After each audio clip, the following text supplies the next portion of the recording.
যুবদলের দেশে বিদেশে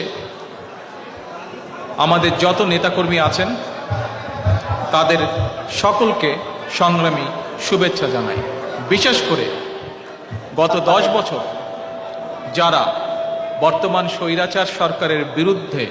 তাদের অত্যাচার, জুলুম, খুন, গুণ সকল কিছুর বিরুদ্ধে, সকল নির্যাতনের বিরুদ্ধে রুখে দাঁড়িয়ে আছেন, তাদের প্রতি রইল আমার আন্তরিক শুভেচ্ছা। একই সঙ্গে আমি স্মরণ করতে চাই আমার যুব দলের সেই সকল নেতাকর্মীকে যারা